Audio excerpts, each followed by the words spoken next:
Hello guys, welcome to my kitchen room. বলুন তো দেখি আজকে কী রান্না হবে। অবশ্যই গেস করতে পারছেন, খিচুড়ি রান্না করব।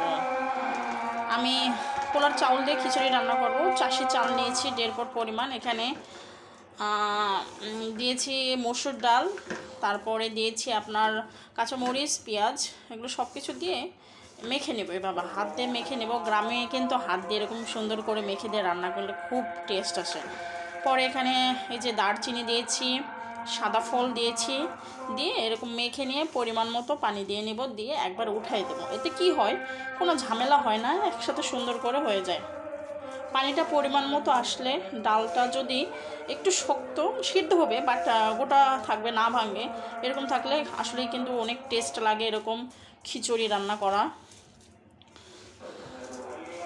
যারা এরকম খিচুড়ি রান্না এরকম খিচুড়ি খেতে ভালোবাসেন তারা অবশ্যই এরকমভাবে আপনারা বাসায় রান্না করে ট্রাই করে দেখবেন।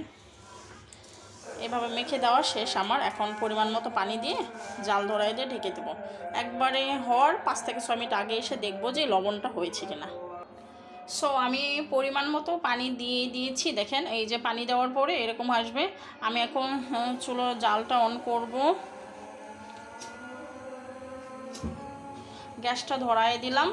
এখন কি করব, এখানে পরিমাণ মতো পানি দিয়ে এখন এটা ঢাকনা দিয়ে ঢেকে দেবো। হওয়ার প্রায় 3 থেকে 4 মিনিট আগে এসে শুধু লবণের পরিমাণটা দেখবো যে আসলে হয়েছে কিনা।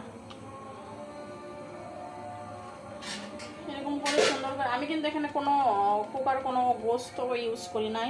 জাস্ট আমি কি করেছি এখানে বিশেষ করে ডাল দিয়ে রান্না করেছি। ডাল দিয়ে গ্রামের যে খিচুড়িগুলো সকালে বিভিন্ন হোটেলে পাওয়া যায়, তবে এখানে আমি পোলার চালটা ইউজ করেছি, এটাই হলো বিশেষত্ব। তো যারা আমার চ্যানেলে নতুন তারা আমার চ্যানেলটি সাবস্ক্রাইব করে আমার পাশে থাকবেন। আমার